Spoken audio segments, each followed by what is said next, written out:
which we call the Twilight Zone. See it occur, and you look at Steph and Clay, and even Draymond with his lack of performance. He's in 2 in a row, 7 points for him. The twirling Doncic, melting into the defense. The front carry strikes.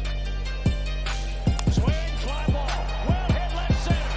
Robert Acuna has homer. Rookie rushing record for the Steelers. Look, he came into this game averaging 3.67 yards per carry.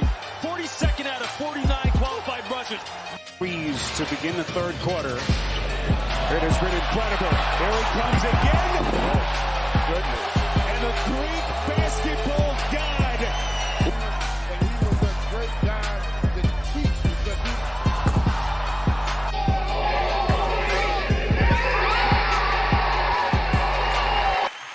And ladies and gentlemen, welcome to Rally Town Sports. I am Corey, and with me is Todd, and we are reacting like this because that is the hottest open we have ever done. Literally started the show, sent the link to Todd, and we're rolling here and just getting things. No intro whatsoever. We're just fucking going live. Fuck it, we'll do it live, huh?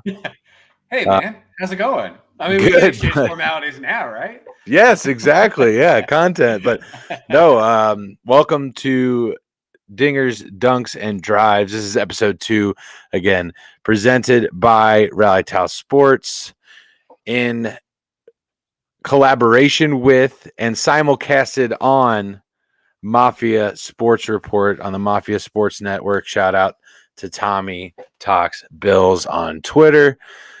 Again, I'm Corey. This is Todd. This is our second installment here. Bobby's liking the hats. Appreciate you, Bobby. Appreciate you dropping by. We both kind of unintentionally kind of brought the heat tonight with the hats. We did. I got the Habs going. Got the Marlins going. I got World Series era Florida Marlin hat on. I feel like Craig Counsell in this thing.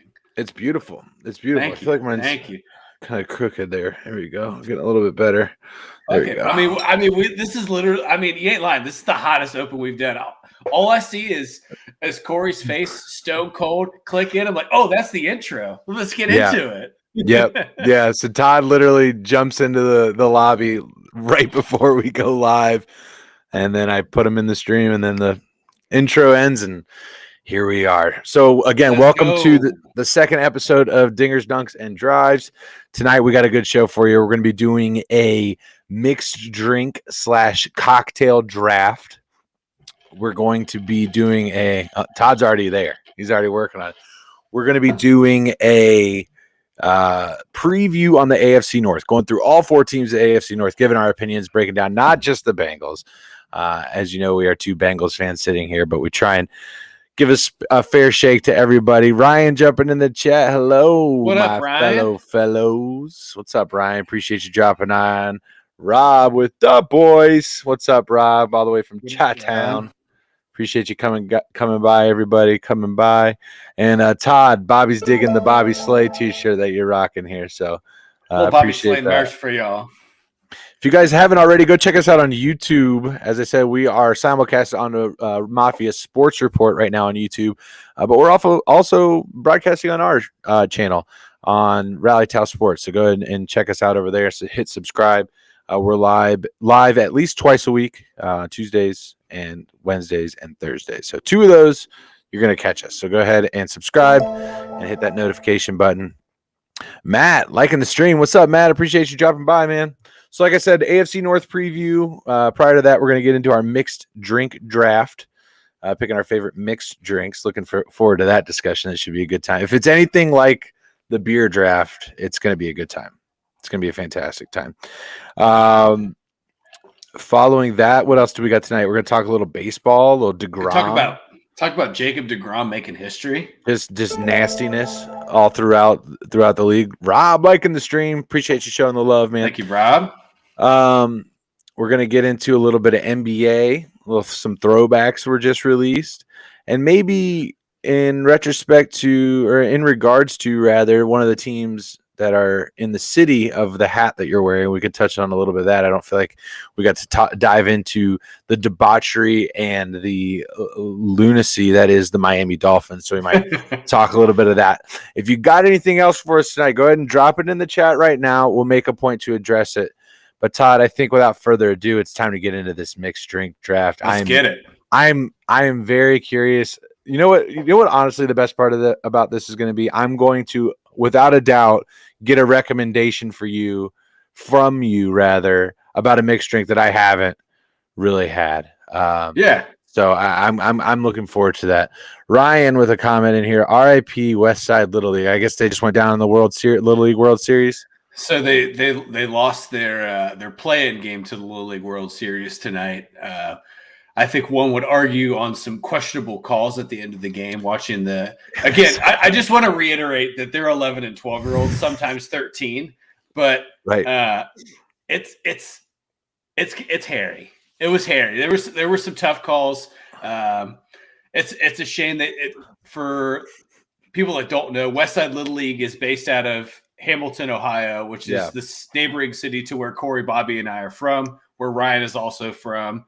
Westside Little League is kind of a staple in Hamilton. Year in and year out, they're always either reaching the Little League World Series or right there near the tail end into the finals. So there's a lot of hype for baseball in the city of Cincinnati, and this is just one more piece of the puzzle of hype for baseball. Yeah, absolutely. Well, it's a shame that they're packing it up, but I'm sure those kids got an experience of a lifetime that they're never going to forget, regardless of that. So hats off to them for making it back again there. And I'm not sure. I know it's not the Taylor team from Michigan that made it this year. I think it was a team from, I want to say is Grosse Pointe that made it this season representing the Michigan. We'll be keeping an eye on those guys for sure. But anyway, so yeah, I'm excited to learn a little. I'm sure I'll get some exposure to a mixed drink that I haven't had frequently. So what we're going to do to decide who gets first pick in our mixed drink draft, which if you don't know, we're going to do a snake draft, first pick, and then the next person gets second and third, then fourth and fifth, sixth and seventh, and eighth to final it out. All right, Todd, so you're going to call it in the air for Siri here? Yeah. All right. Well, actually, you just need to call it right now because she just generates a fucking word. So. Tails. You're going with tails. All right. Going tails. Jeff, liking the stream. Appreciate you dropping by, Jeff. Thank you, Jeff. Right. Hey, Siri, flip a coin. Tails. Let's tails go. It is. All right. All right. Todd with the first overall pick in the mixed drink draft. No need to take the 8 minutes to get off the board because I gotta tell you, I have it. It's always in the house all the time. Mm-hmm. I never live without it. So just crystal meth. Yeah, kind of something like that.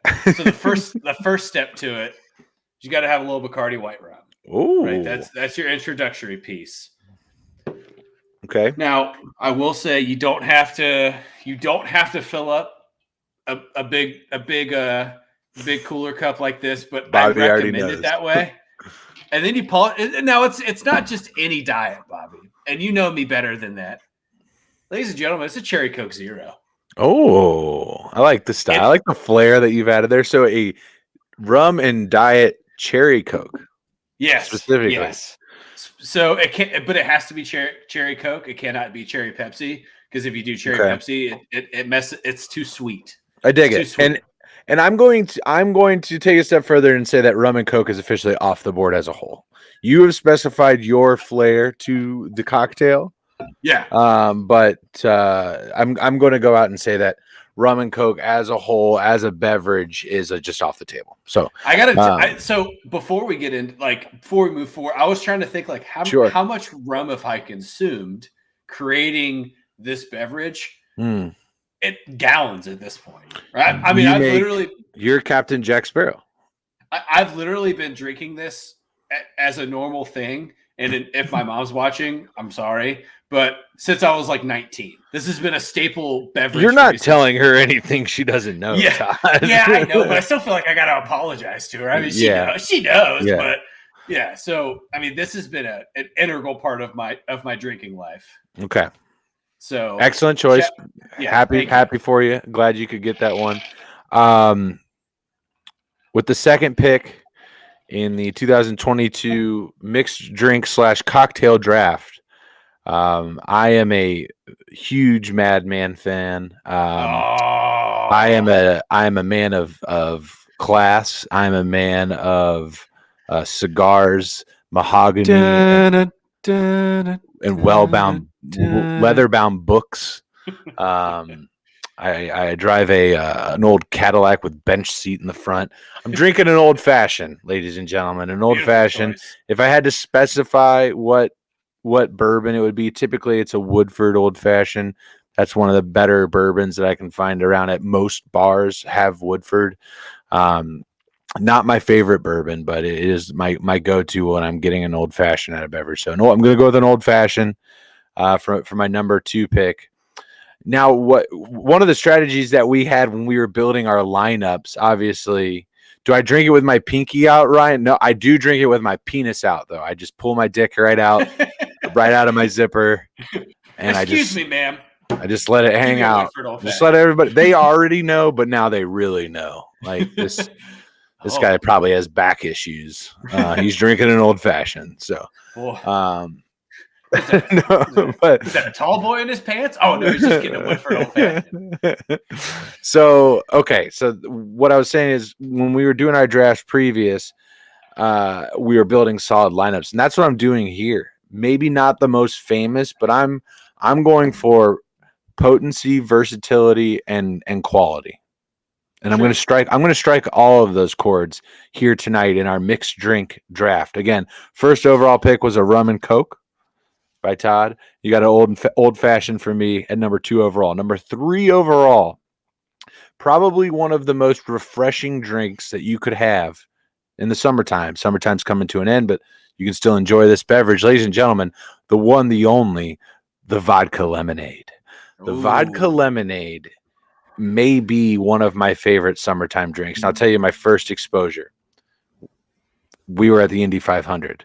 Fuzzy's Vodka was at the time one of the largest sponsors of the Indy 500, and they made fresh squeezed lemonade, and they kick it with a little Fuzzy's Vodka, and just the 473 degree heat at the Indianapolis Motor Speedway mixed with an ice cold lemonade and vodka lemonade. You can't beat it. You absolutely cannot beat it. So 2 and 3, I'm going old fashioned vodka lemonade. Ladies and gentlemen, if you're just piling in, welcome to the mixed drink draft. We're going to get into some football talk here in just a little bit. If you're joining on YouTube, say what's up, hit subscribe, and get those notifications rolling so you can join us on Rally Towel Sports whenever we go live. All right, Todd, you've got pick 4 and 5. What do you got? Man, so I was introduced to this drink probably about 7 years ago down in Louisville for my cousin's wedding. Jim Beam and ginger ale. Oh, beautiful. So it's a highball. Yeah, highball or a highball, right? But Jim Beam specifically for my blood. Sure.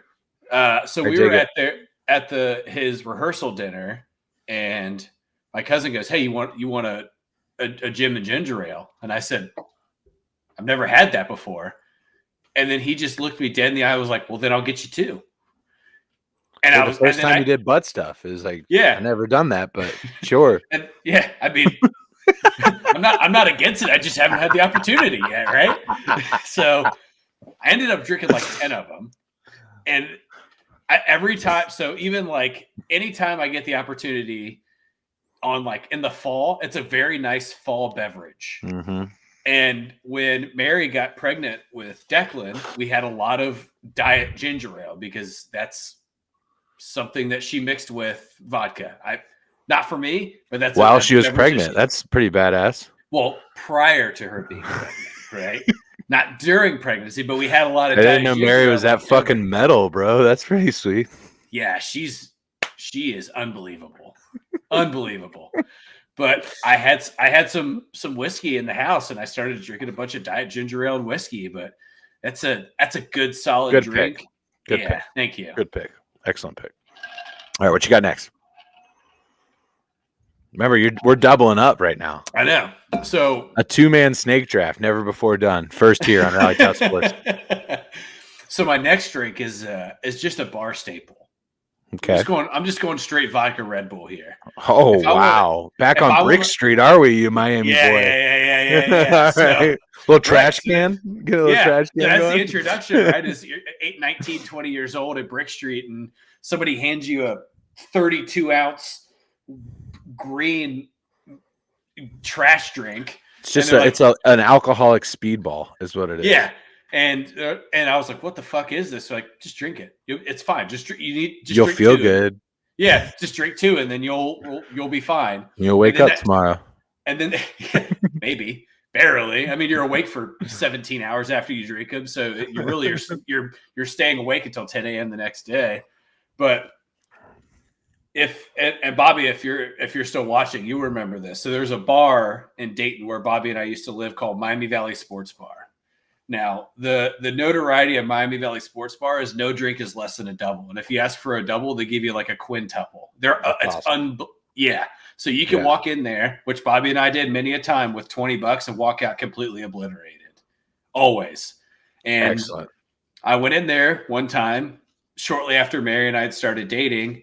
And I was like, I just gave the guy like $40. And I was like, every time I come up, I want you to give me as strong of a vodka Red Bull as you could give me. So he literally just handed me a can and handed me like a 12-ounce cup full of vodka. It was like, here, just take this cup and make them yourself. Deal. And it's the drunk. It's in my top 5 drunkest things that have ever happened in my life. And I couldn't sleep either. Right. So you just speed balls because I drank 2 Red Bulls and 12 ounces of vodka in like an hour and a half. Very good. Very good. I love it. Absolutely love it. All right, so I've got my bourbon and I've got my vodka. It's time to mix it up a little bit, and something that maybe you haven't had before, but I'm highly recommending. When I went to Mexico during the Super Bowl, some of you day one Rally Tao sports people know that I was in Mexico during the Super Bowl, but I fell in love with tequila. Absolutely loved tequila. I still love tequila. We're looking at trips in Mexico for next May just because I like tequila, and that's pretty much it. And we're going back, and one of my favorite drinks I had when I was down there, tequila frescas. Fresca, if you don't know, is a sugar-free grapefruit soda that is fucking delicious. And tequila is one of the tastiest liquors that you can mix with that people don't have mixed drinks with typically. They don't typically use tequila. When you think about tequila, you're like, oh, I don't remember last night. I had like 3 shots of tequila. Just once I had those shots, I was gone. Tequila, actually, if you look at like tequila versus other liquors, like that's what athletes drink and like movie stars drink because they can wake up refreshed the next day because there's no starch and no sugar and shit like that. It's like a tier 1 fucking vodka or liquor, man. I'm telling you. Tequila Fresca, underrated mixed drink. Go for it. We got our steal right here in the 3rd round is what our team did. This is our guy that flew under the radar, and he's there. We had a high grade. We have a round 1 grade on this guy. But nobody else did, and we got him. Okay? We got him. He's our Russell Wilson. And to final things out for my lineup, my 4th and final pick is – I might have to turn my man card in here. I might have to, but – do you know what a Miami Vice is, Todd? I do. Here's the thing: if you're married, so let me tell you what a Miami Vice is. Yeah, that's true. For those that can't get pussy like we can, it is a pina colada mixed with a strawberry daiquiri, and so there's my rum. I've got 4 liquors represented here.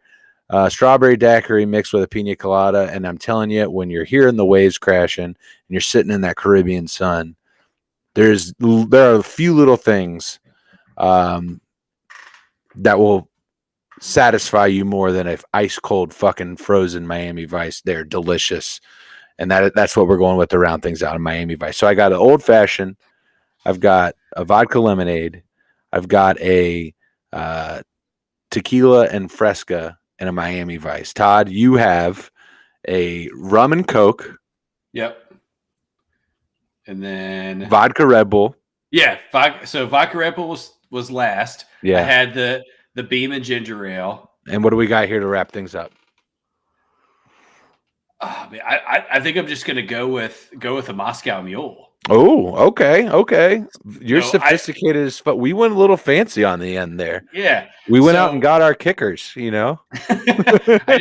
got my well, I think of a Moscow Mule as more of a return specialist because you have to have the copper cup to make a mule accordingly. It's true. Or he's like a slot receiver that is the number one fantasy receiver, like a Copper Cup. Yeah, I think that makes sense.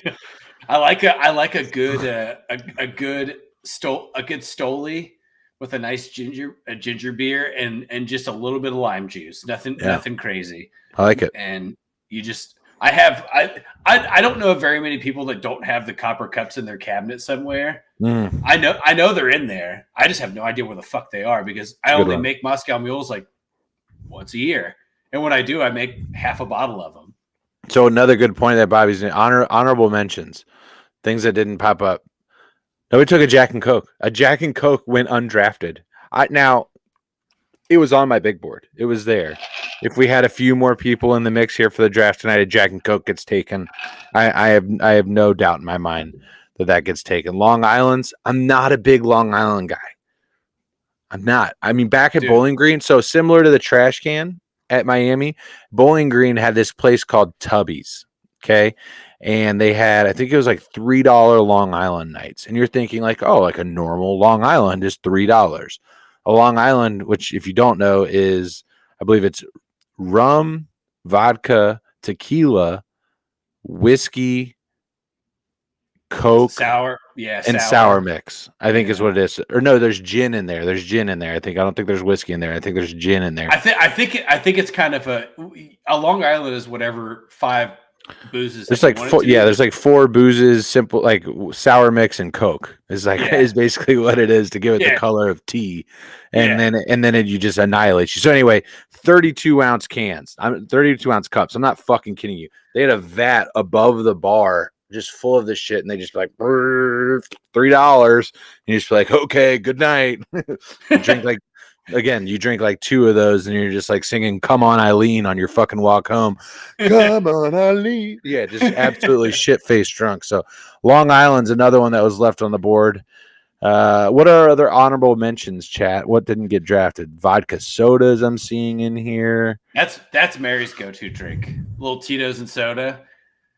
I've seen her in her prime just take care of business on a handle of Tito's and a 2-liter of soda water and like 6 limes. Next thing absolutely.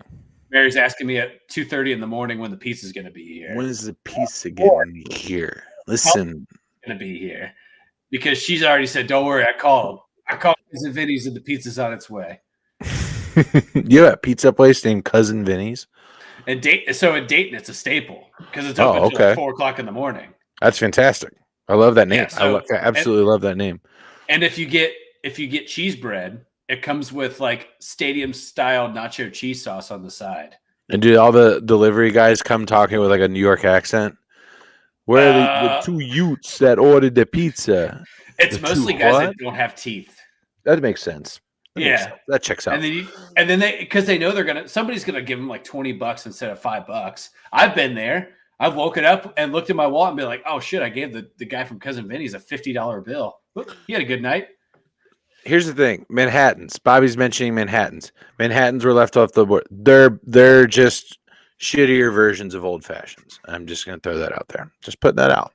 Here's the thing: I'm not like a fancy drink guy for the most part. Like cap me out on an old fashioned's pretty fucking low key. Like there's not much to it. It's just like it's literally simple syrup, bitters, and whiskey or bourbon. Yeah. That's pretty much it.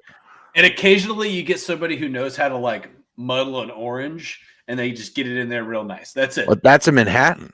Now, see, that's the thing is you're blending the two, I believe. Oh yeah, you're right. I'm not mistaken. I think that is literally the difference.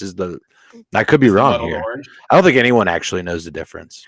No one really understands what the difference between the two beverages are. Probably and that's why this country is fucked up. Okay. That's what's wrong with the world.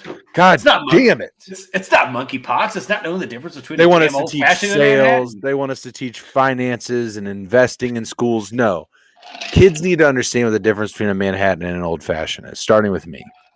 Thank you. So, ladies and gentlemen, that was it. That was our 2022 mixed drink draft. If you want to see us draft other stuff, drop it in the chat. Hit us up on Twitter. You can follow us. Let me go ahead and drop our Twitter handle right here below. You can follow us on Twitter at RallyTown Sports. Go ahead and say hello to us, and we'll give you a shout out over there. Appreciate everybody who already does. If you're watching us on YouTube, go ahead and subscribe. If you aren't watching us on YouTube, go check it out. Subscribe. Anyway, Bobby is saying Manhattans are the martini version of an old fashioned. So they're the pretentious asshole version of an old fashioned. Okay, that's what I'm getting here. I'm Donald Draper. Manhattans are Pete Campbell. That's what I'm getting. Okay, Ooh. If you're a Madman fan, you get it. If you're a Madman fan, you get it. That's like spot on though. Thank you. I appreciate you saying that. That was really nice to you. That was great.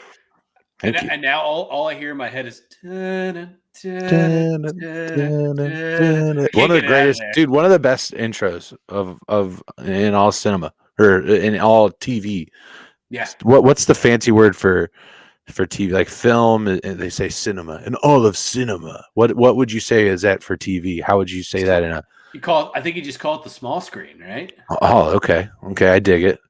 Just want to know what my film heads are out there saying. My movie junkie homies are out there calling TV. What do you call it? Small screen. That's what we're going with here. I'll have you know that Miami University has a great film studies program, and I took 3 classes of it. And I mean, not really for any reason in particular, other than thought they were going to show porn, didn't you? Damn. Well, I wasn't going to say that and right off the jump, but yeah, I thought eventually we would get into the NC-17 part of cinema, and now we're going to talk about adult entertainment as well. This is film, ladies and gentlemen. Whether you think of it highly or not, just some like fucking fat old dude teaching your class. It's week 16. Who's always sweaty. Yeah, comes in his shorts and a t-shirt and goes, "All right, I'm throwing in Debbie Does Dallas. Do what you want to do." Here to fix the cable. Who's a football fan in here? This one's about the Dallas Cowboys. Click. We just want to watch the game. Okay. Anyway, talking about football, moving on before we fall deeper into this fucking rabbit hole. Tonight is about the AFC North. We're going to get into a little bit of an AFC North preview as we are just a couple of days into training camp. Before we do that, Todd, you're fresh off of it. How the fuck was Hard Knocks? Oh man. Oh, here's the thing. So here's my 2 takeaways from watching Hard Knocks as I pour this new beverage for myself. Yes, good for you. You earned that. Number 1, the speech that Jamal Williams gives after that practice, bro. I would move mountains for that guy. If I'm an offensive lineman, I'm moving mountains for that dude. 100%. Here's the thing. There's a lot of people out there with toxic masculinity that would make fun of him for crying when he did that. I fucking love it. You know what that tells me is that dude really genuinely cares, and he gives a shit. Yeah, and he was upset about of course he was upset about having a bad record. Who wants to be on a team that goes 3-14 or 3-13-1? Like, nobody wants to be in that shtick. So yeah, he's fucking mad. He's upset that this team that he's putting 110% in for, they didn't win. And now I think Jamal Williams is a smart enough guy, which, by the way, he is very well spoken. I was very impressed with his ability to articulate himself. Yeah. Especially during an emotional speech like that. Yeah, I loved it. And yeah, I think that you match that with the coaching staff that the Lions have. And by the way, I fucking love the Deuce Staley, Aaron Glenn, like when they're scrimmaging. Yeah. All right. So about that, what was going on during that? Tell us. Okay. So imagine you and your best friend are playing Madden 12, right? And you're like, fuck it, we'll be the Patriots and the Colts. You be Brady, I be Manning, and we'll just go to town. And you're just talking shit to each other the whole time, and you're getting it to the level where friendships are on the line. That's Aaron Glenn and Deuce Staley. That's exactly what they do, and I love it. So these guys are Deuce Staley, running backs coach, Aaron Glenn, defensive coordinator of the Detroit Lions, and they're buddies. They're really good friends, and they're just going at it the entire time while the offense and defense are scrimmaging in training camp. So why the whole time that's going on, do you know what's going on in the back of my head, Todd? I'm sitting here going like, are they? And I even said this to Katie as we watched it last night. I was like, are they coaching? Or are they just like, are they even watching the players? Like, what are they just worried about razzing each other up? Obviously, HBO is going to cut the show how they want it to be seen. But overall, man, I absolutely love this first episode of Hard Knocks. It was fucking awesome. It was absolutely awesome. Dan Campbell is a character. I want more of Dan Campbell. He's very passionate about football, and we kind of got a little bit of intro on his background and everything like that. And Todd alluded to it just a bit ago, but the coaching staff is laden with ex-NFL players, obviously Deuce Staley and Aaron Glenn, and who else do we got on the team? Mark Brunell. Mark Brunell is the quarterback's coach. Antoine Randall, shout out Bobby. He's the wide receivers coach there. Hal Fraley is the offensive line coach. Yep. And the guy from the Bills, Calvin Shepard, he's their linebackers coach. Shep. Yep. Yeah. Calvin Shepard. Yep. And I think the thing, and I think Dan Campbell says it really well in this first episode. He's like, it's not intentional that these guys like that. I just have a bunch of former players on my coaching staff. Yeah. It just worked out that these guys have the same goals that I do, and they know a lot about the sport. Yeah. And I loved the statistic that they dropped into that first episode where they're like, there was over 80 years of training camp experience between the coaching staff. Yeah. That's ridiculous. And Mark Brunell's like, yeah, it's my 21st training camp. I didn't realize he played for 19 years. I didn't either. I knew by the time he was done in the NFL, by the time he got his ring in New Orleans, that he was like potbelly dad that was just standing on the sidelines. Collecting that check, baby. Best job ever. Yeah. Behind a franchise quarterback that you have no fucking chance in starting. But even Brunell in his heyday, like those Jaguars teams in the early mid 90s with Fred Taylor, like they went to a conference championship game. Yeah, they beat the Broncos. And the Broncos were by and large the best team in the NFL. So he's no slouch. I think I was talking about this with a guy at work today. Deuce Staley was a guy that like completely flew under the radar because when he was a running back in the NFL, there were already too many good guys. Yeah. He was just kind of like floated into the mix. But you watch old. He only played for like 7, 8 years, I think. Yeah, because he had a very similar trajectory like Jacob Carter did, right? Like a lot of injuries early on. He tried to come back. He kind of bounced around. He got good years in Philadelphia, and then his body just stopped. So I love it. I'm with you, dude. I want more Dan Campbell. I love watching. I love listening to that dude. That first scene where he's in the war room with those guys, just talking about just. What did he say? He said, "I don't care if you have 3 ass cheeks and 1 foot or whatever." No, I don't care if you have 1 ass cheek and 3 toes. We'll still kick your ass. It's like, is that an advantage though? Is that an advantage? I love his whole analogy of like being like teams being in the water. Yeah, and you could just like you could hear him like drifting out himself, like kind of losing his way. He's like, but we're the guys that are going to come back in and just kind of in the shallow part of the water. That's where we want to be.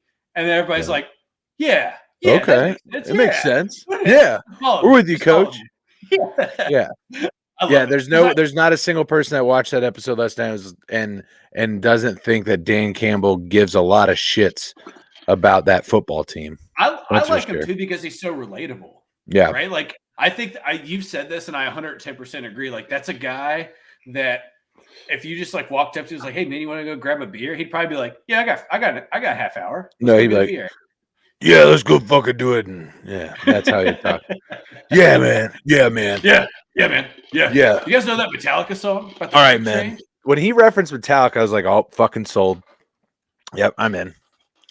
All right. Anyway, enough about the Lions. That was fucking awesome, though. Hard Knocks Tuesday nights on HBO.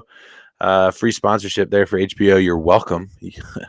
Anyway, go ahead and check it out. We'll probably be talking about it as the series goes on. So, but a great first episode.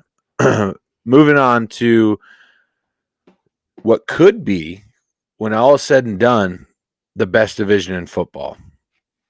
And we're going to get into why here tonight. We're talking, of course, about the AFC North, which, if you don't know, Bengals, Browns, Ravens, Steelers. And I want to start right there. Steelers. Todd. We're going to give our preview. We're going to talk a little bit about each team. And then I think we need to go ahead and just give a prediction as to who we think is going to win the division, and then maybe a sleeper to win the division as well. You like that? Cool. Yeah, I'm in. All right, so the Pittsburgh Steelers, all signs right now are pointing that Mitch Trubisky is going to be the starter come week 1. Any surprises there? What are you looking for the Steelers when they eventually wrap up training camp, taking on the Bengals September 11th for week 1 in Paycor Stadium? So I think the thing, just from looking at their training camp and Mark Kabolia, as I believe is his name, he reports very heavily on the Steelers. He's not affiliated with the Steelers, but he's like big in the Pittsburgh writing community. They do the 7 shots drill, right? 7 chances to the end zone, 7 on 7. I'm sure you're familiar with that drill. And he was going through the drill today and talking about, like, because Najee Harris isn't practicing yet. And he was talking about Benny Snell. And he talked about Benny Snell being this, like, above average running back against a good front, or a good set of 7 on Pittsburgh's side, and Benny Snell just running all over them. But then he goes, oh yeah, by the way, Mitch Trubisky didn't miss a pass and caught George Pickens sideline in stride, and it looked like that they were in week 7 form. So I think that the thing that's going to come out of Pittsburgh, at least on the offensive side of the ball, that people are not necessarily prepared for, that I think that if you're in division, you need to be prepared for, is George Pickens, a rookie out of Georgia. I think he's a guy that you look at some of the ratings of top wide receivers in the AFC North. He's already cracking the top 8, top 10 for most of those ratings. And again, there's a little bit of disparity between the top 4 or 5, and then it gets, it drops off kind of quickly there. But that's a guy that immediately is going to come in and be Trubinsky's number 2 over Chase Claypool. I think you go Deontay Johnson and Pickens.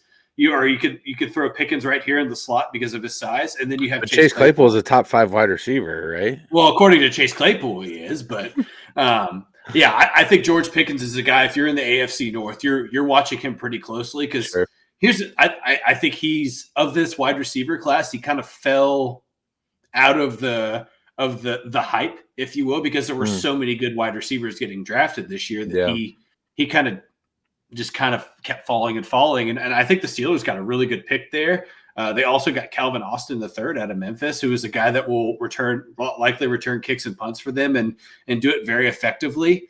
I don't think there needs a lot to be said about Pittsburgh's defense. They didn't really get any worse, right? You still have TJ Watt. You still have Cam Hayward. They re-signed Minka Fitzpatrick. It's good. Yeah, they did lose Bud Dupree, but it's not a defense to me where you're not questioning anything on the defensive side of the ball from Pittsburgh. So I think the big question mark is going to be, how is Mitch Trubisky going to manage feeding the ball to Najee Harris, and also when you're down 14 in the third quarter, is he going to be able to lead that comeback? And I personally don't believe Mitch Trubisky is the guy that's going to get you back into a game.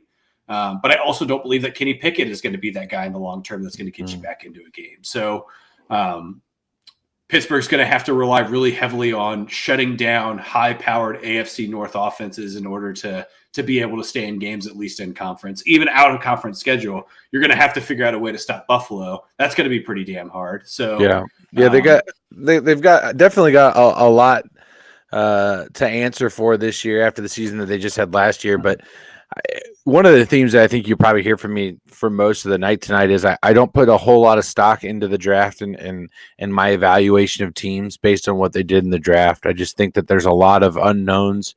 So in terms of just my gambling perspective, I put more into what they did in free agency to address the needs more so than the draft. And when I look at what the Pittsburgh Steelers did, they had three major concerns, obviously. One being the quarterback, 2 being the offensive line, and 3 being the defense. Honestly, the defensive secondary is a major concern for the Pittsburgh Steelers.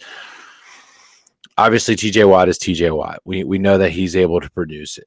But in the free agent aspect, they went out and secured some beef on the offensive line, and they went out and got Mitch Trubisky. I think they got better in both of those aspects, in the offensive line and in the quarterback room. Mitch Trubisky isn't anything to write home about, but I think he would have done better than Ben did last year. I think he would have played better than Ben Roethlisberger would last year. Now, does that mean that I think Mitch Trubisky is a better quarterback than Ben Roethlisberger? Absolutely not. I just think at that point in his career, Ben was pretty much done, right? So, right. Mitch is an improvement there. A lot of questions to be answered on the defensive side of the ball. What are they able to do to stop people from going over the top on them? That was an issue that the Steelers had, giving up the big play and things like that. So we'll see what happens. I think the Pittsburgh Steelers could be competing for maybe even get a playoff spot, but I don't view them as a Super Bowl contender this year. And I don't know that I will until I see what we have in Kenny Pickett. So that's where I'm at on the Steelers on that one. Anything else on them before we move on? No, I think you covered it well. Good deal. So we're moving on next to the shittiest team that exists in the NFL. We are talking, of course, of the Baltimore Ravens. Ravens flock, I hope you fucking came in here tonight because fuck you. I'm just kidding. But seriously, Ravens, you suck. Anyway, Todd. Todd can't even look at the camera. Can't even look. I'm back. Listen. I know that you want me to be this guy that is just hugging and loving everyone, but we have Bengals fans, Steelers fans, and Browns fans. As Rally Town, we have to unite against the Ravens. We're a pro podcast in many respects, but we are an anti-Ravens podcast, and we can broadcast that out. Here's the thing. I never want you. I don't want you to change who you are ever. Thank you. Appreciate that. If that means you got to tell every Ravens fans to go suck the biggest, fattest dick, then that's what you got to do. I didn't say that. Let me be very clear. I didn't say that. Okay, I said it. I said it. Yeah, he said that, not me. It felt good. I was trying to. I wouldn't say that to you. And then you cut loose, and then I said it. But it's fine. We're here. Anyway. So the Ravens exist, and honestly, the Ravens are a team that I don't know what to expect out of them this year because their roster literally had fucking AIDS last season. They honestly, they had so many injuries before they even left training camp, specifically in the running back room. So they get J.K. Dobbins back this year. That's going to be a huge impact on what they're able to do offensively. Lamar is presumably healthy. That's going to be a huge impact on what they're going to be able to do this year. Rashad Bateman had a full offseason of being healthy. Again, healthy. That's the key word with the Ravens here. So with Bateman, Dobbins, Lamar, all back in action, I honestly think that the Ravens could surprise some people. I think they are going to be the most improved record-wise in the division. I'll put it that way. I think that that's a fair comment to say that the Ravens are not what they were as last year. I don't think that the Bengals are going to be able to beat them by 20 every time that they line up against them. So interested to hear what you have to say on them. So I think the biggest gap that you saw last year, outside of just literally, like you said, just being completely riddled with injuries across the board, is they went out and got Kyle Fuller and Marcus Williams. So they got two pieces in their secondary that if you watch the Bengals play the Ravens, it was a full-blown explosion of shittiness from the Ravens secondary when you watched them. Even outside of them just playing the Bengals, their secondary was terrible. Yeah, running back room and secondary room was decimated by injuries last year. So you go out and get Kyle Fuller and you get Marcus Williams, right? Those are two defensive backs that you can put the workload on. You still have Patrick Queen. You re-sign Justin Houston. Yep. I mean, there's pieces there on that defense that make them really tough. And by the way, they re-signed Calais Campbell too, who is 7'4", 330 pounds, looks like an NBA center on a football field. It's ridiculous. But this dude in Pat, I mean, right? Look at him in Pat. Yeah, he's massive. He looks like a created player to me in a football field. That's how I see him, right? So again, defensively, they've fixed the gaps. I think they fixed most of the gaps that they had outside of just the question mark of injuries. Last year a lot of teams were heavily impacted by preseason injuries, right? We saw it a lot last year, knock on wood, not as much this year, but I'm with you. I think the biggest question mark that Baltimore has is what is Dobbins going to do to impact that offense? I mean, you look at him on paper that's your give me the ball 25, 30 times a game. I'll catch anything you throw at me. I'm always going to run north. I'm never going to go east and west. That is the way he ran at Ohio State, and he will absolutely run that way in the NFL. And he's big, and he's strong, and he's fast. His first step with the ball is so quick, and I think that's what made him so good at Ohio State. But I think the problem is that, say J.K. Dobbins is a 1,000-yard rusher, I don't know outside of Bateman Bateman and Andrews, right? So I'm talking specifically on the wide receiver side. Yeah, there's not a lot of talent there for Lamar Jackson to be able to do anything besides cover Bateman long, which is not Jackson's specialty, right? He's not the most accurate quarterback. He's one of the better athletic quarterbacks in the NFL, but he's not a guy that is guaranteed to drop a dime plus 30 yards. And he can make accurate throws. Let's throw that cat. He can make that, but that's not his calling. His calling is just making plays. Right. It's his additional weapon to being an athlete is that you never know his ability to just move with the ball and create a play off of nothing is what makes him such a good quarterback. It is what got him the MVP a couple years ago. Yeah. So I agree with you. The Ravens are the team that it would not shock me if they win the AFC North, right? I could. So they're your dark horse this year. Yeah, so they are my dark horse. That's a team that I could see putting together an 11-win season, right? Yeah. I'm right there. I'm right there with you. I think I'm right there with you. They were my dark horse. They're the reason I brought that up as something that we should talk tonight because they could win the AFC North this year. In all honesty, they have the largest spread in my eyes of floor to ceiling. Right, meaning that they could be exactly what they were last year, or they could be the best team in the division, is where I'm at with the Baltimore Ravens. So another big question in my eyes is Lamar. Which Lamar are we getting? Is it going to be a Lamar that's bouncing back and he's picking up right where he left off pre-injury? Or are we going to get somebody that went kind of the trajectory of Cam Newton that kind of wasn't the same since they were hurt and they haven't been able to produce, or like a Carson Palmer that just wasn't the same since they were hurt and out of the game and out of that rhythm of the season in, season out kind of thing? Which kind of Lamar are we getting? And I don't think the Ravens front office even knows that. You can tell by the fact that he doesn't have a fucking contract yet. This guy won an MVP. This guy won an MVP and his front office hasn't put a fucking contract out yet. That's insane. That's crazy, right? And so I look at that too, and it's funny that you mentioned that because that's kind of the revolving question that I ask myself about Baltimore is like, do they really believe that Lamar Jackson is their future? I don't know. And you're right. There is no answer to that yet because there's no pen on paper for money. So right now the answer to me is no. They don't see him as the future. I view it as the same, almost the same as like the way that Baker was last year.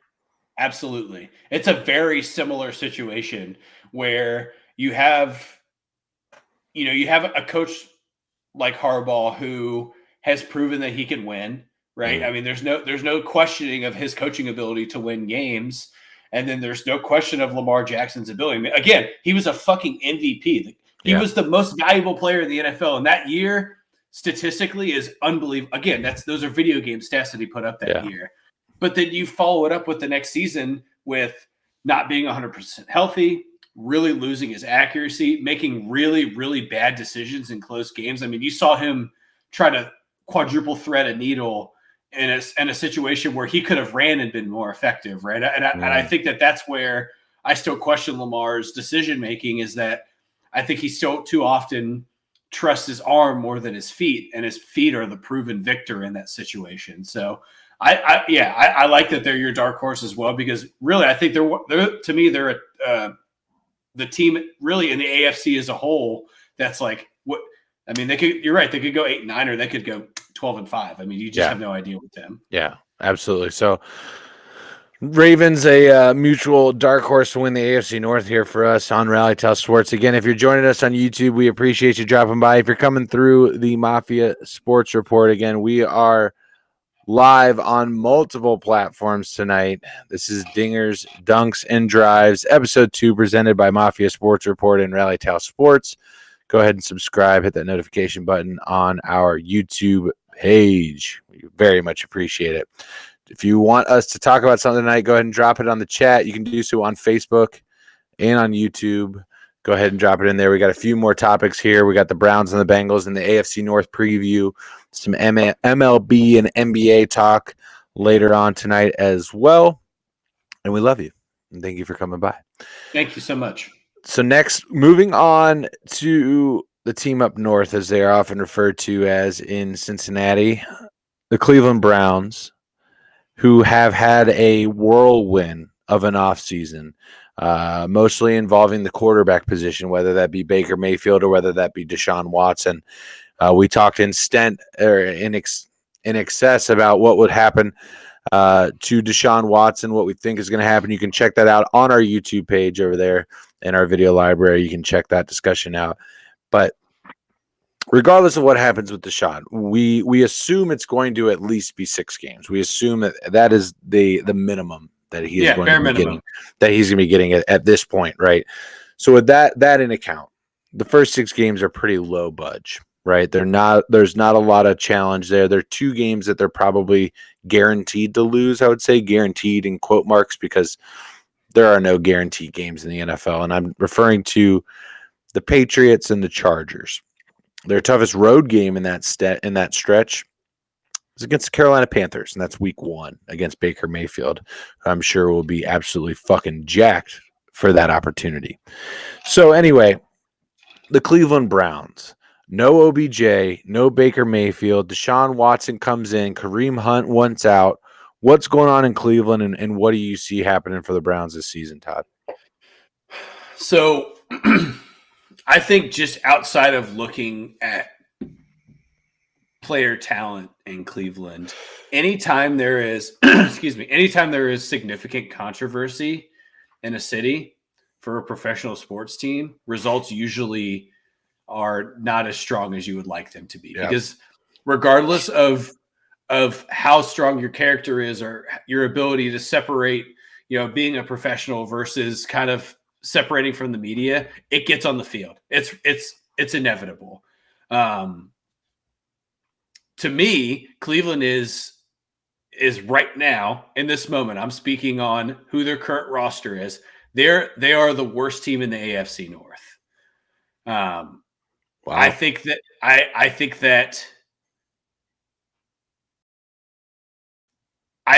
what is going on in Cleveland is going to impact their ability to play football on the field. I think that's a fair. I don't know that their roster is the worst in the AFC North. I don't think so. I don't think their roster. I just think that they're going to have the worst record. Okay. Right. Okay. I'm not arguing talent. They arguably could be trotting fucking Jacoby Brissett out for all 17 games. So sure, you might be right.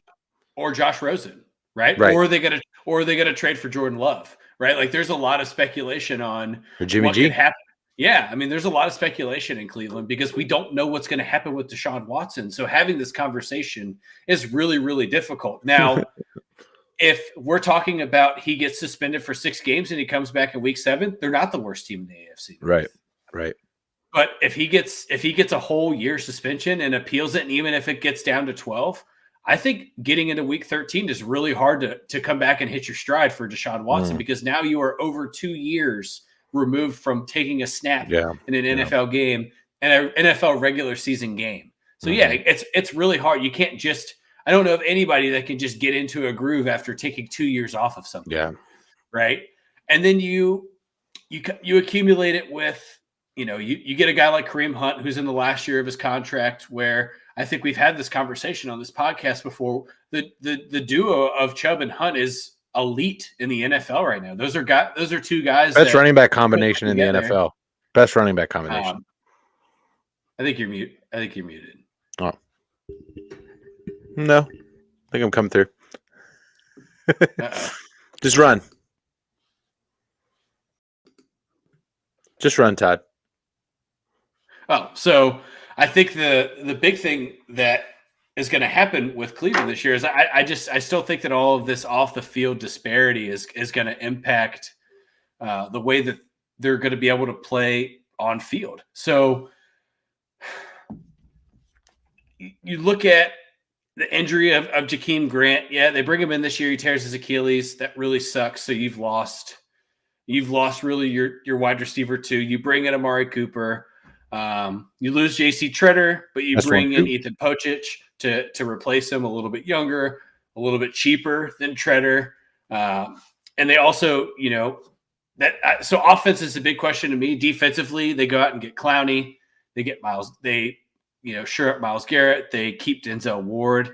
They go out and get Chase Winovich from the Patriots as well. It's a big question mark in Cleveland as well. I'm interested to kind of see what's going to happen there come week 2 or 3. It's going to be. Yep. It's going to be interesting. Yeah, so I know Todd can't hear me right now, but I am coming through on the stream. I'm pretty sure Todd can go ahead and listen over there, and maybe there's something going on with his headphones. But I'll just kind of give my piece on the Cleveland Browns while that part gets figured out. And honestly, yeah, we've painted a picture about Deshaun, and we've painted this picture about what's going to happen if he has to come back in week 13, like Todd mentioned, and can they pick up from there and all these things. But I'm going to paint a different picture. What if the Browns don't suck? What if the Browns are decent? Let's say he's suspended 12 games, and let's say that the first 12 games they go 4-8 or 5-7. Let's say that they're just below 500 and not doing all that well, but they're kind of right there. And then Deshaun comes back, and that's it. What are we gonna do? Deshaun's gonna come back and then maybe take this team to the fucking playoffs. Todd, are you hearing me now? Am I coming through? Yeah. Okay. Perfect. I was a little worried there. All right. So what happens if the Browns are 2 games below 500 and Deshaun comes back? What if Jacoby Brissett can make this team hang in there and then Deshaun comes back and the gap isn't as big as we're assuming it is for one of what was at the time a top 7, top 5 fucking quarterback by the time that when he stopped playing for Houston. So there is that to consider. I absolutely 100% agree with your point, though, that whenever there's this kind of turmoil or whenever there's this kind of thing surrounding an organization, it's really hard for a team to be successful because there's so much other shit going on. And one thing we haven't really talked about on this podcast yet that I'm curious about your perspective. Do you think there are guys on the Browns, whether it's the offensive line, wide receivers, special teams, defense, whatever, do you think there are guys on the Browns that don't want Deshaun Watson there?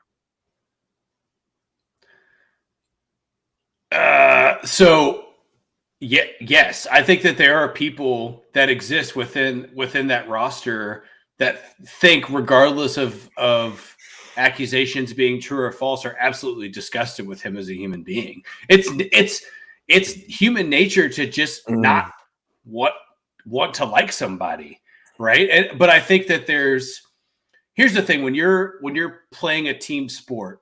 Yeah, you're never going to like everybody on your roster, right? That's just what it is. A 53-man roster, 90 people on a practice field. There's bound to be a couple people that you just can't seem to get along with. But I think an athlete also remembers that if this guy helps you win, you have to set aside personal feelings on the field. That doesn't mean that you have to like him off the field, but when you get on the field and you're in the trenches, you have to turn off personal feelings. That's the only way that you get through it. But I absolutely think that there are people on this roster and on the coaching staff and in the front office that do not like Deshaun Watson. There has to be, right? Because the world isn't built for people who are accused of what he was accused of to just accept and move on with it, right? You always think about that with that person. On this topic, I was scrolling through Twitter the other day and I saw this thing where it was like a post practice and Deshaun is slated to be the starter Friday night. I think they're taking on the Jags, if I'm not mistaken. That's Deshaun slated to be the starter and get some reps, which, for him, that's probably great to help him get back up to game speed. But I saw this thing on Twitter where it's like post training camp and there's just a huge line of fans waiting to get signatures from Deshaun Watson. And you and I are both fathers.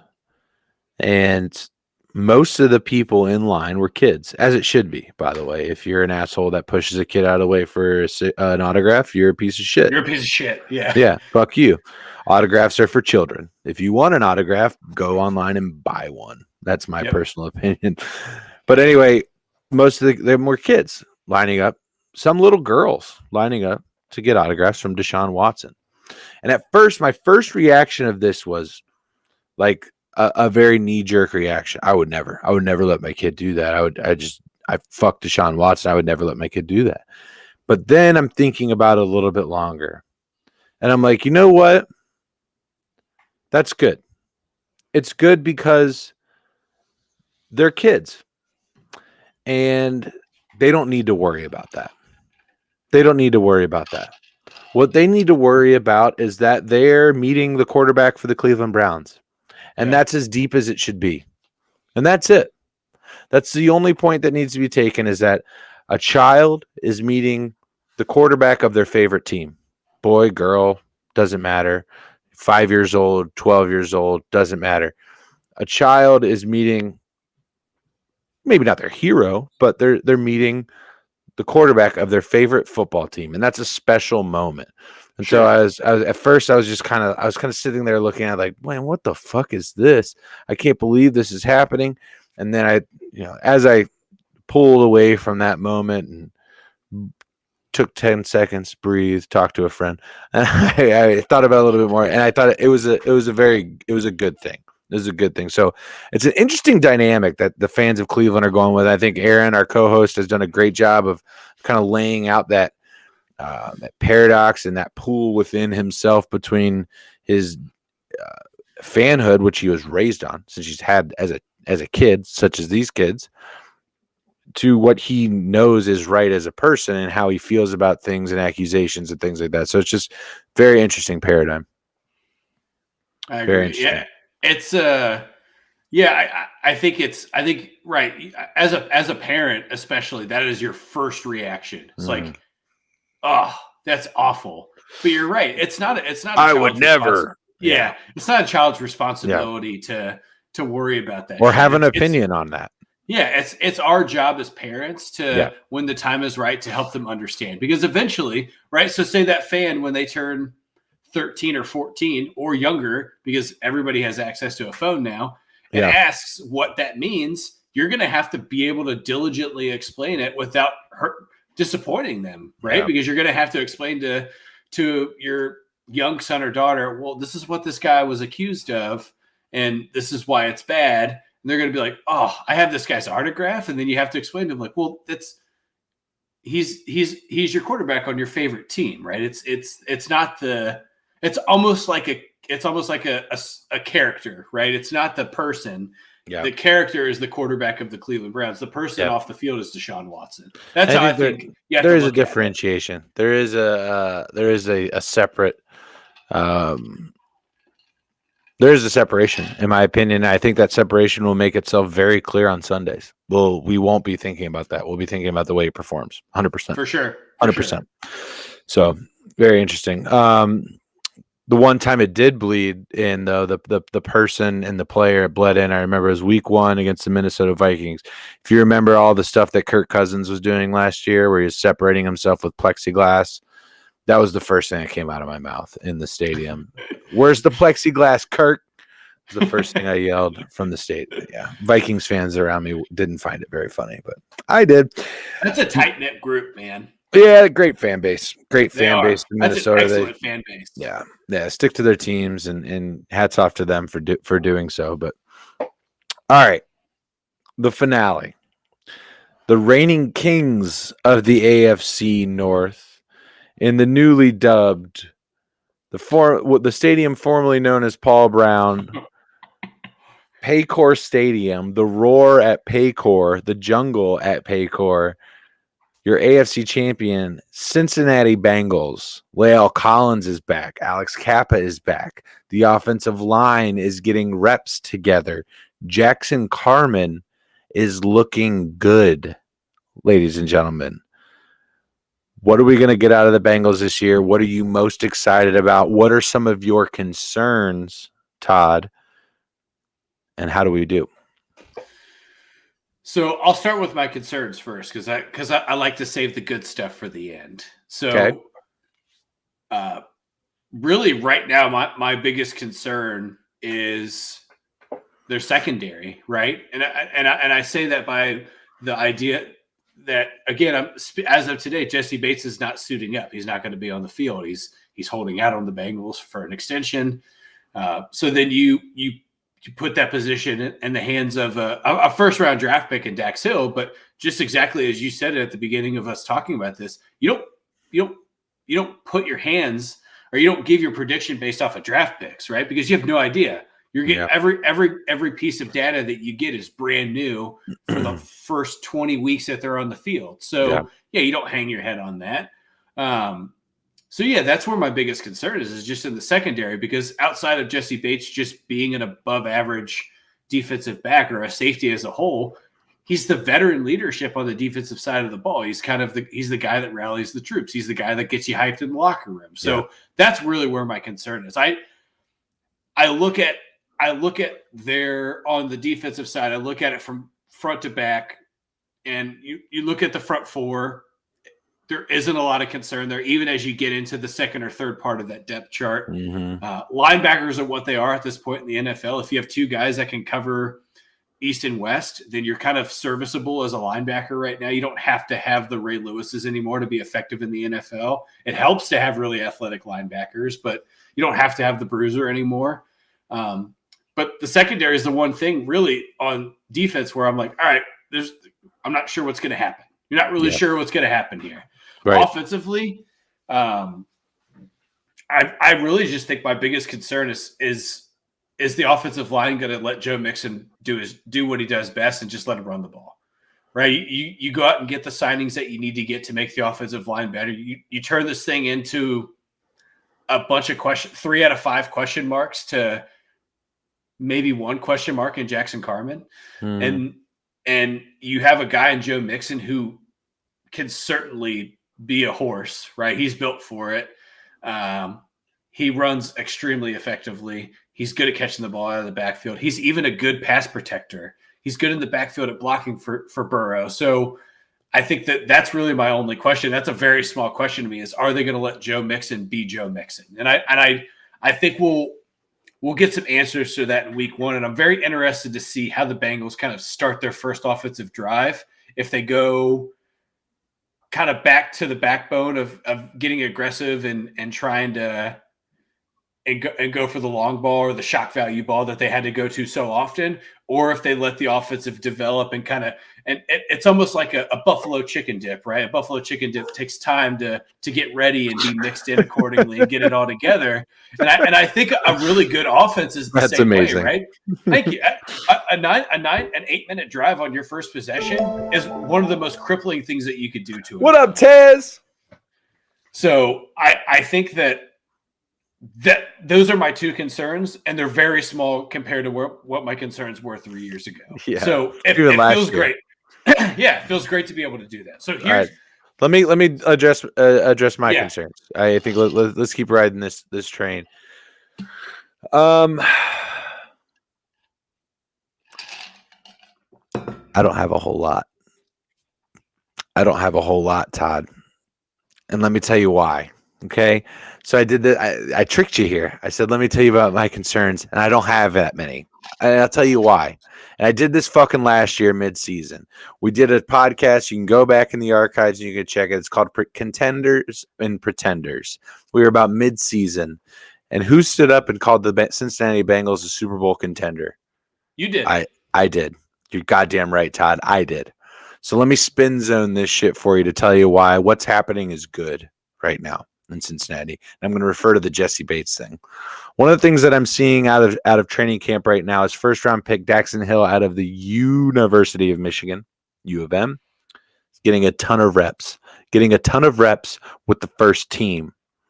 I'm seeing articles coming out and praising Von Bell as a massive leader within that defense. And I mentioned this a few weeks ago when we talked about Jesse Bates as being the leader on this defense. He's the leader on this defense because the role was kind of forced upon him. Him and Sam Hubbard, the two most veteran people on that defense, the only two actually from the Marvin Lewis regime. So with Jesse Bates being removed from the situation, that does create a void, but what it also creates is an opportunity. And what I mean by that is an opportunity for others to rise up and a natural fit for that leadership position, guy that plays right next to Jesse most of the season, another veteran in the league that's been around for a while, Von Bell, a guy that's made plays for the Cincinnati Bengals, Von Bell. And I'm hearing a lot of praise coming out of camp about Von.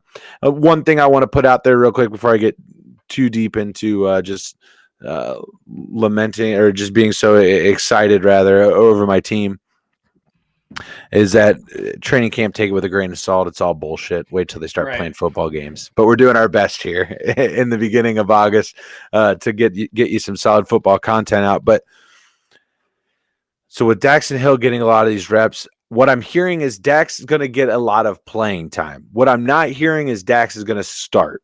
So what I think is that the Cincinnati Bengals front office, the Cincinnati Bengals organization, beat writers and local journalists who, if all you get is your sports team news from national journalists, figure out who your local beat writers are, follow them on social media, start getting your news from them. They are 9 times out of 10 more accurate, faster with reporting, more in depth than any national news outlet could ever be. And that's if you like our small market teams like we like here on Rally Towel Sports, or your crazy large market teams as well. Get your local beat reporters for your local papers, reporters for ESPN, the associates of the team, and things like that. Anyway, so when I'm hearing that Dax Hill is not going to be a starter because Jesse Bates is going to be back. But when he's getting all of these solid reps, I'm thinking, man, this could be actually a really good thing that Jesse's not there because Jesse knows the defense. Him and Lou have a great relationship. Jesse knows what to do out there. Dax doesn't. These reps are going to benefit him a lot. They're going to get Dax ready for week 1. So that looks like a positive to me. The offensive line was the only real major concern that I had on the offensive side of the ball. After the season, I actually do have a little bit of one concern, or rather a question mark, I'll call it. It's not a concern, it's a question mark. How effective are they going to be in the red zone? It was the worst part about the Bengals offense last year. They couldn't score. They couldn't score in the red zone. The field shrunk. It got tight. Their offense wasn't built for that. They had no opportunity to score, mostly because of 1, CJ Uzomah, and 2, the offensive line. CJ Uzomah, not a fantastic receiving target. He was available. I think a lot of that had to do with Jamar, Tyler stealing a lot of the coverage, and Joe Burrow just being a guy that can read what's happening out there. I think you're going to see Uzomah probably take a step back a little bit this year, not only just because he's going to be sharing targets, but he doesn't have the weapons around them there in New York like he did in Cincinnati, or the quarterback, to be quite frank. Right. So how will Hayden Hurst affect what this offense is able to do? Quite honestly, I view him as a better receiving tight end than that of a CJ Uzomah. Not much, but a little bit. And that could be giving him the time to let plays develop. When you notice, the Bengals scored most effectively in the red zone when they weren't getting pressure on Joe, when he was letting the play develop and they were letting guys get open on their second, third, or even fourth move in the red zone. So that is going to be my major thing to watch. How are these reps for Dax Hill going to allow him to be successful as a common player, not necessarily a starter, but a guy that's going to get a lot of playing time, a lot of snaps out there, with the Bengals like to mix things up in the secondary with their different packages and such. And then how is the offensive line and Hayden Hurst going to affect how effective the Bengals are in the red zone? What are you looking forward to the most? What are the things that you are confident in that the Bengals are going to either improve on or be just as good at in next year? I honestly, the thing I'm most excited for is watching Jamar Chase again. Yeah. Again, there's bias in this statement, but he's one of the most exciting players in football right now. Yes. No argument there. Yeah. So let me ask you these questions then, Todd. What are some of your like under the radar things that you think could pop off both offensively and defensively? Who are some players that you're really excited to watch and see as they develop into their career with the Bengals? I mean, Joe Mixon. I think you're going to watch him have 1,000-yard season. Great. I'm really, really excited for him to finally have the ability to do what the Bengals drafted him for. The dude is a horse. Prior to whatever went on with him at Oklahoma, he was a Heisman candidate. Don't forget that. There was a point in time where he was one of the best running backs in the country. Top 10 pick. Yeah. And that at a time where that running back position was starting to fall out. Mm-hmm. So don't forget that. And defensively, we've talked about him. I'm going to throw up a little. I throw up a little bit every time. I'm excited to watch Mike Carter play in the NFL. I really am. Zach Carter. Thank you. Yeah. I'm really, really excited to watch him play in the NFL. He is. I just watching footage of him in practice. He is terrifying. Yeah, because dude. I said this. I stand. He's raw. That dude has never been taught technique.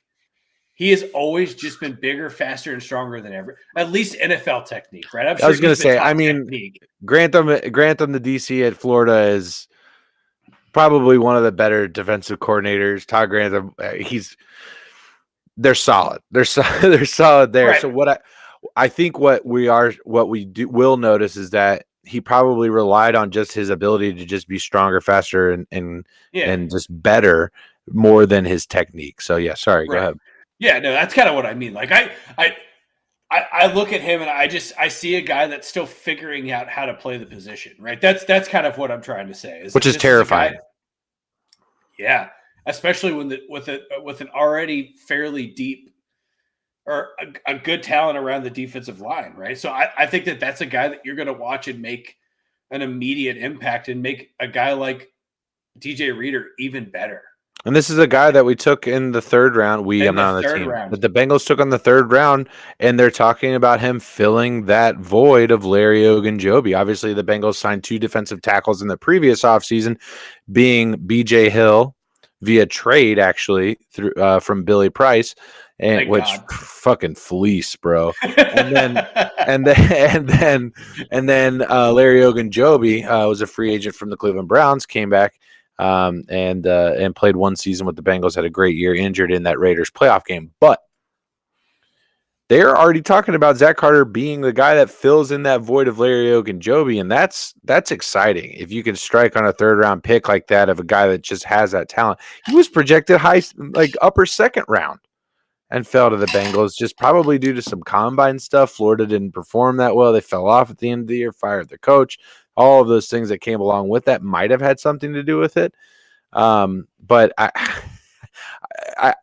can't help but think that the guys that they have in the room right now evaluating defensive line talent know what they're doing. Just based on the talent that the Bengals have went out and acquired on the defensive line as of late, whether it be Trey Hendrickson, whether it be Larry. Don't forget the signing of Trey Hendrickson through all of this too. Yes, Trey Hendrickson, Larry Ogunjobi, DJ Reader, BJ Hill, and now the drafting of one Zachary Carter. So that's your defensive guy to watch out for. I'm sticking on the defensive line for my guy to watch out for. And this is my theme this year is guys that didn't get their shot last year, whether it be Travis Etienne at Jacksonville Jaguars, J.K. Dobbins, obviously had his shot in his rookie year, performed very well, but running backs don't always pop off in their first year. So I'm more looking for him now in year 2. One of these guys that I'm literally looking at, third-round pick, again, from the University of Texas, Joseph Asai. This guy just flashes. He just looks like one of those guys. He just reminds me of a guy like I don't want to just throw out a Hall of Famer name out there, but he honestly kind of reminds me of Trey Hendrickson. He's explosive, just very fast, strong, has great moves up against the tackles and can get to the quarterback. And it's going to be so much fun. It's going to be so much fun. John Strasser coming in to the chat right now. John, what is going on, brother?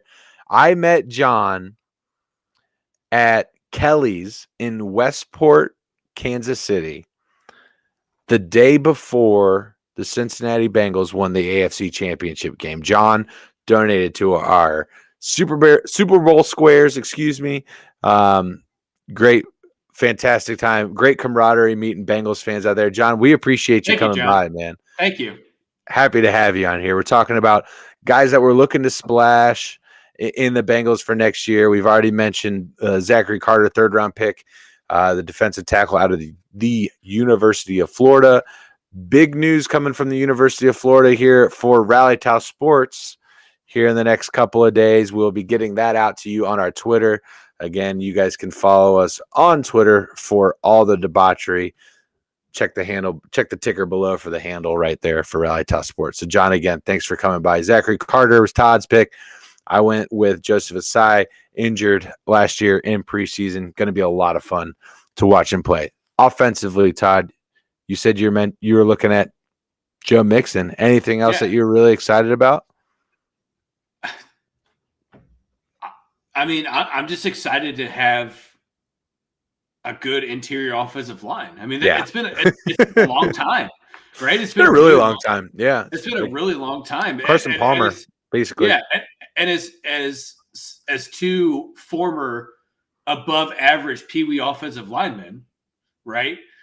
I mean, who stood side by side in brotherhood for what, 4 left years? Tackle, left guard, baby. Let's go.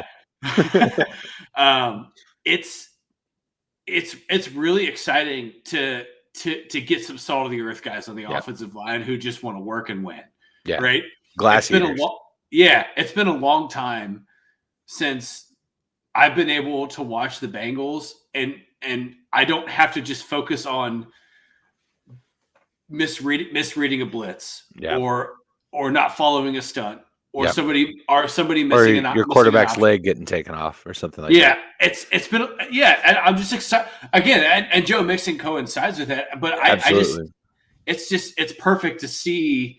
It's perfect for somebody who watches football and watches the offensive line to see all of this come together and just like kind of take a deep breath and be like, all right, it's better. It's better. Right? Obviously, you got to prove it. It's all on paper at this point. And the one of the biggest things that comes with being on the offensive line, and anybody that's played that position understands that it's camaraderie. It's knowing what the other person next to you is thinking, going to be doing, often without even saying it, right? And that just comes from time and watching film together and going through all those situations out on the practice field. I'm going to stick in the running back room for my person that I'm looking for as well, Todd, and it's not Joe Mixon. Second-year player, again, out of the University of Michigan, America's ass, Chris Evans, baby. Captain America.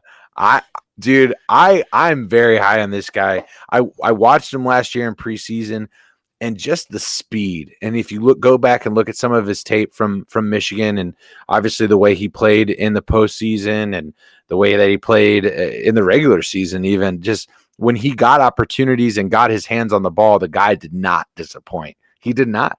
He just plays hard and fast. And when he gets to that second level, he's fucking gone. He's gone. And he's so smooth in between the tackles. Like, you look at a guy like Marshawn. Marshawn Lynch is a guy that he will create opportunities, right? That's how Marshawn Lynch runs. When I look at a guy like LaDainian Tomlinson ran well, right? So Tyreek Hill is faster than LaDainian Tomlinson. LaDainian Tomlinson is without a doubt a better running back, right? You get what the comparison I'm drawing here. There's a difference in being a very fast running back than being a very good running back. Somebody that can navigate well between the tackles, making moves, seeing opportunities at the second and even third level before you even get there, and the route that they need to take to do that. And Chris Evans is a guy that I think has that ability. And I honestly think he could be one of the more underrated players on this offensive roster just because of all of the athletes that currently exist, right? And the Bengals are very privileged to have weapons galore. So Chris Evans, somebody that I'm very hopeful, kind of assumes that Samaje Perine role where he's getting more touches. Well, the good news is you're going to see him a lot because he's going to be returning kicks for the Bengals this year too. It's going to be so sick. It's going to be so sick. I mean, I agree with you. So I I think the thing that you saw him in his short time, kind of late in the season when Mixon got injured, and you got to see Evans hit the field. Yeah, he's so fast out of the backfield. and he has such hits it, man. And his hands are soft too, which is it's integral to an offense where the flat route that you get because of all of your weapons at the wide receiver position, that flat route becomes open a lot. So because you're stretching the field so much and kind of spacing, especially if you're facing, say like a cover 3, that space, that 5 to 7 yard space on your wide hash mark is always open because you're stretching the field so much. So a guy like Chris Evans on 3rd and 4 gets open a lot for that. Yeah. Right. Yeah. And here's the thing about when you're thinking about this, if you're Joe Burrow and you're seeing things where, okay, a defense is going to try and keep the lid on things, right? Joe Burrow drops, you got TB, you got Jamar, and you got T Higgins running deep, and they're going to try and keep the lid on things. So you look for things underneath, you look for your Hayden Hurst, and you look for either a Joe Mixon or a Chris Evans. When you have that running back running that flat route, running that up and out route, he's probably sitting back with the quarterback more often than not at the beginning of the play. And then he leaks out, right? It's a pass pro, then leak out as an option for the quarterback, kind of a check down option. When he does that, when he leaks out in that flat, more often than not, what you're getting is an outside linebacker or a defensive end that's going out into the flat and covering him. So you have a one-on-one with a guy that you're way faster than. Obviously, the linebacker has the pursuit. They have the angle. But if they can make a miss, there's a 20-yard gap between the next person. And maybe there's another linebacker that's floating over that he has to make miss, or has to put a stiff arm on, or he has to run around or something like that. But the opportunity for success is there if you can execute on it. So it's something that, again, I'd love to see Joe Mixon get worked more into the pass game, but I think the Bengals really want to have him as somebody that can just tote that rock for him and just slam it right up the gut. Now that they have an offensive line that can allow him to do that. Yeah. And look, I think I look at Joe Mixon, and I don't want to draw this comparison because I think it's very early in Mixon's career. We haven't seen it. It's not that early, though. It's not that early. Well, we're in year 4, right? Of Joe Mixon? Yeah. No. He's on his second contract already. Is he really? Yeah. We're in like year 7. I'm pretty sure of Joe Mixon. Oh, shit. I'm pretty sure. I could be wrong. We're already in year 3 of Joe Burrow, buddy. This is Joe Mixon. This is year 6. Year 6. Shit. Yeah. Oof, man, time flies. Yeah. So, but again, I think the thing is that he hasn't had full assets to reach potential. Yeah. And you look Agreed. at, and you 100%. look, I look at him, and I feel like kind of Vikings Adrian Peterson vibes when I watch him run the ball. Right? That's what I feel when I watch Joe Mixon run, because he's got that ability when he's one-on-one with somebody that he can overpower them too, right? You don't get to see it a lot, but he has the ability to do so. And I often feel though that sometimes Joe Mixon goes down a little easy. I feel like sometimes he runs with his weight in front of his waist or in front of his ankles, if you know what I mean. His weight is often, which allows him to fall forward often, which is great for a running back, right? But what that often does is also makes him unbalanced and once contact comes, he goes down. So that is it does make the second level harder if you're running that way. But again, I think a lot of that has to do with it. You fight for every yard when you're unsure of what's in front of you. Yeah. So maybe that changes this year. I don't know. I've seen him in the open field manhandle people, and I just think there's more of that to come in the future. I honestly, I can't wait to watch it and just see what's going to happen just now that he's got this line in front. We've mentioned it a couple of times. So we've already mentioned our dark horses. Who's winning the division? We said both of us. So if you haven't joined us earlier, we talked about the Steelers. Highlights on that being, what are the question marks were the quarterback and the offensive line and the defensive secondary. They addressed 2 out of 3 of those. What is going to happen in the regular season? We don't really think Mitch is a guy that can win you a Super Bowl, but the Steelers could be in or can beat Arlo or compete for a playoff spot this year and be in the hunt. We have no problem admitting that. We've talked about the Baltimore Ravens and that they honestly have the lowest floor and the highest ceiling this year. We don't know what we're going to get out of the Ravens because of what happened last year with all the injuries in their secondary, all the injuries in their running back room. The Ravens are both of our dark horse to win the division. They could win the division this year. We don't quite know what we're going to have there. The Cleveland Browns, great roster. They have a lot of talent on that roster. But the one thing that we mentioned was when you have all this turmoil going all around for a team, it's quite often very difficult to produce successful results. So the Cleveland Browns handicapped by that and that alone as somebody that we don't necessarily have as a division winner this season. So Todd, who's winning the division? It's the Bengals. It's the Bengals, baby. It has to be by process of elimination. Honestly, it's the team with the least amount of question marks, in my opinion. It honestly is the team with the least amount of question marks. If I was looking from an objective standpoint, from a gambling perspective, we are the generous degenerates by nature here. I would bet on the Ravens over the Bengals. It's a better bet, in my opinion. You're going to get more bang for your buck if you hit on that bet. But the safest bet is the Bengals. They didn't get worse in the offseason. They got better, and they went to the Super Bowl last year.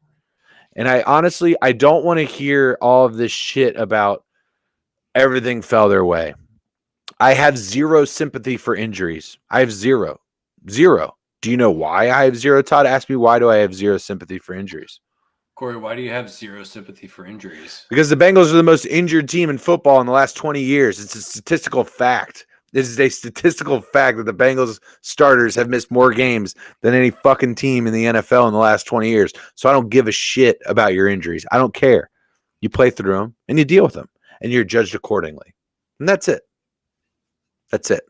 So that being said, based on what they did last year and based on the moves that they made in this offseason, it is my opinion, I think, Todd, you're with me here, that the Cincinnati Bengals are the clear favorite to win the AFC North again. I agree. There. Dilly. Yeah, that's let's put it in stone. I mean, I'm sure there's our co-host may have some difference of opinions here, but I think Bobby agrees. I honestly think that. So we are very similar in the sense that we base our decision on things off of proven facts, right? As anybody in our position should. Fact. Jamar Chase can catch a football. Right. So I think that the way that you go through this, let's call it a process of elimination, is that the Bengals have the lowest, or I'm sorry, they have the highest upside and the lowest downside. That's the way that I look at the Bengals right now, because we still haven't. We're still watching a team develop the rapport, right? The core talent of the Bengals offense is still young. I mean, the two biggest parts are still in contract. So yeah, we're at the forefront of it. And now the Bengals as a whole are in an ability with them giving the stadium rights over to Paycor to have what the NFL calls escrow money. Escrow money turns into signing bonuses. So let's talk about this. Let's get into this. The Cincinnati Bengals were one of the only two teams in the NFL to not have naming rights associated with their stadium. The other, of course, being up in the state that is also a mitten, Wisconsin, Green Bay Packers being Lambeau Field, no naming rights associated with that. And the Bears, thank you. And the Bears, thank you. Don't forget about the Bears. It's hard to not forget about them, but I'll try. Sorry, Rob, dude. Rob, sorry, bro. Yeah, so I just want to talk about the Bears for like 2 minutes, if I can. Absolutely, please do. Your largest asset on defense in Roquan Smith has said, "I don't want to be here anymore." An off-the-ball linebacker, by the way. Yeah, that's your largest asset on defense. Not a corner, not an edge rusher. It's an off-the-ball linebacker. Go ahead. It's an off-the-ball weak side linebacker. Has said, "I don't want to be here anymore. Get me the fuck out of here." But the why behind that, there's a couple of whys behind that. If you read his long iPhone notes app that he distributed out to the world, I call it a social media dissertation. So what he said was, not only would it be bad for me to accept the offers that they have put on the table, it would be bad for the linebacker market. That's what he put out there. But anyway, all right, go ahead. So that's just an organization that has been completely ill-developed and mismanaged for too long, right? I mean, you're coming off an era of a coach who new GM though. Yeah. So outside of Matt Patricia, I think Nagy's one of the biggest dumbasses the NFL has hired as a head coach in a long time. What's he doing now? I actually don't know the answer to that question. Just folding towels somewhere. If an NFL team hires him to do anything on a sideline, they are automatically putting themselves at a hindrance. The dude is a complete egotistical fucking nut job who has no reason to be on a sideline. I'll be honest with Todd. If you took off the glasses, put in contacts, put on a visor, you could be Matt Nagy for Halloween. I could be. You could be Matt. You could be Matt Nagy. I could just wear a T-shirt that says "Give me Justin Fields." Just says visor on. Asshole. Yeah. And another part of the Browns is David Montgomery has come out and said the Bears. Hey, yeah. Yes. Or I'm sorry, the Bears. Thank you. Has said, hey, I've been dealing with a lot of stuff off the field, mental health stuff, personal stuff in my life, and the Browns the Bears had just said, fuck it, deal with it and get here on Sunday. They did nothing to support him off the field. And if you are a, let's say a top 5 pick, because the Browns are going to be, or the Bears are, I keep saying the Browns, I don't know why. The Bears are going to be there next year. We know why. We know why. I think it's embedded in my blood. Yeah. If you are a top 5 pick and you're looking at Chicago, you're like, keep me as far away from there as I can. Yeah. And even Justin Fields, you watch his body language and practice as I have, because I've been following Justin Fields, because I might end up putting my foot in my mouth, but I said on this podcast early after Justin Fields was drafted or before the season started last year, I think that he had the largest upside of rookie quarterbacks. You did.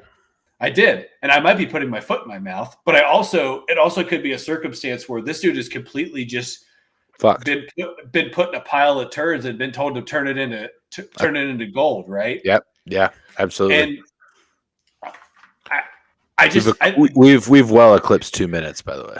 Sorry. It's okay. Moral of the story is the Bears are trying to leave Soldier Field because they need to get revenue in, because they recognize that this franchise as a whole is floundering because the city of Chicago is prohibiting them from this. Yep, absolutely. Right?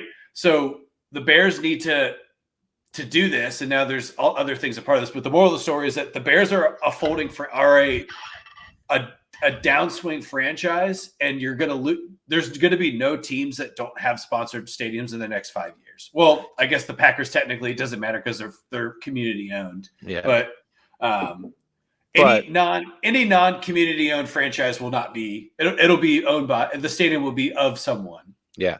And so if you don't know, obviously the Bengals for the longest time were Paul Brown Stadium. Obviously prior to the creation of Paul Brown Stadium, they were Synergy Field, where they played with Cincinnati Reds. They shared Riverfront Stadium is what it was called. But the Bengals have sold those naming rights to a large company in the city of Cincinnati that handles all your payroll and HR needs. That is Paycor. Could be a sponsor. We know anybody from Paycor? You want to sponsor this fucking podcast too? That'd be pretty dope. Thing. My cousin works there, so I just got to ask her, like, hey, help us out here. Yeah, just talk to him. Just give us we'll wear Rally Tile Sports Paycor t-shirts for sure. 100%. I'll text her. Yeah, I appreciate that. So they're going to be having the Roar at Paycor now. And what is this going to do for the franchise? Todd alluded to it earlier. It's going to help with signing bonuses, but why? The reason why is because there's so many things that are generated in revenue for the team. Ticket sales being a large portion of that, obviously jersey sales and things like that. Most of that revenue is shared. It is shared throughout the league between the 32 teams. That's why you're getting this shit from Dan Snyder and the Washington Commanders about lying about ticket revenue, right? Because that is a shared revenue amongst all 32 teams. We win together, we fail together. You know, the success of one is the success of all. That's the motto when it comes to ticket sales in the NFL. Naming rights, different fucking story. MetLife Right. Stadium or whatever it is out in the metal in New Jersey now, where the Giants play. I think it's MetLife is where they play, if I'm not mistaken. Correct. That's a huge fucking sponsorship to have your name on the stadium of the New York Giants and Jets. That's massive. That is a massive deal, right? Bengals, it's probably, I mean, honestly, as a franchise, you couldn't have cashed in at a better time. You could not have cashed in at a better time. There's a ton of buzz about the Bengals. They're getting talked about almost daily on most NFL talk shows, and they just went to the fucking Super Bowl. So, in my opinion, Todd, great move by the franchise. What do you think? Yeah, look, I think the worst thing that I've seen that's come from all this are people saying, like, it's always going to be Paul Brown Stadium to me. Good. Cool. Guess what? You're gonna get to sign extensions for the two best players on the Bengals offensive on the Bengals roster. So call it Paul Brown Stadium. Call it the Bengals Stadium. I don't give a fuck. Call it a bag of dicks field. I don't give a shit. I don't care. I don't care. It doesn't matter. So there's not a lose within this. You have 16 years of guaranteed money from Paycor. End of story. That's it. That's all you have to worry about. If ISIS offered $600 billion, we'd call it ISIS State. Well, somewhere right now, here's what I imagine. There's just a guy that's in a fucking cubicle that all he does is just monitor people doing shit like we're doing. And he heard that and was like, fuck him. And just get moved on. Yeah, he's fine. He's fine. Yeah, these guys are fine. They look no, they're just being silly. That guy's got a beard and he looks like he's in a basement, though. I don't know. Is that two white males? Let's move on. Yeah, we'll move on. They're fine. Yeah. They're fine. No, honestly, I really don't give a fuck what you call the stadium. I'm just glad that the Bengals have come into the modern age of being a football franchise, and I think Mike Brown said it best that it's what's best for the team. So. Yep. Yeah. Absolutely. I love it. Well, I am, ladies and gentlemen, we had a lot more that we wanted to cover tonight, but I'm going to be honest with you. We have gone on for almost 2 hours now, and I think it's about time for us to wrap, and we'll save some more content for tomorrow. Todd, we got a great show coming up for tomorrow. What do we got going on tomorrow? So tomorrow night, we will have Derek from Bring the Juice. A large Colts Nation podcast is going to be with us at Rally Towel Sports tomorrow. It's going to be fucking at 8:30 Eastern. I've been corresponding with Derek off and on over the last 2 weeks. He is really excited to talk about the Colts with people who don't have any. For us, this is a blank slate for the Colts, right? Outside knowledge only. Yeah. So I was very transparent with him. I said, this is what we're doing. We just want to get somebody on from your fan base, your neck of the woods. That just tells us anything that you want to share with us about the Colts. So make sure you're tuning in tomorrow. He's a super nice guy. We're really, really excited to have him on here. Make sure to check him out on YouTube and subscribe. Bring the juice. Bring the juice. Subscribe. It's gonna be it's gonna be fun. I'm excited to learn about the Colts because this is to us. We've and thank you to Tommy again. We've talked a lot about the Bills. We talked a lot about the Bengals. We spent the first post mixed beverage draft talking about the Lions. I'm excited to hear about the Colts, man. I think that this is a franchise that has there's a lot of question marks there still, right? Like every small market franchise wants to be is the Indianapolis Colts. Yeah, so we're gonna ask Derek our questions that we have about the Colts. He's gonna give us as much insight. The perk for us is that Derek has had the opportunity to be on the sidelines of training camp. He's been in the trenches with these guys, so we're gonna get to hear first-hand experience from Derek tomorrow. So really, really excited for that. So please do us a favor, go over to our YouTube page, subscribe, and hit that notification so that you know when we are going live and we are producing a new video. And you can always go back and check out our old videos on YouTube. Again, this has been Dingers, Dunks, and Drives. Tomorrow we'll be live with Bring the Juice podcast here on Rally Toss Sports. For Todd, I'm Corey. Thank you so much. And you'll see both of these beautiful faces here tomorrow night. We'll see you then.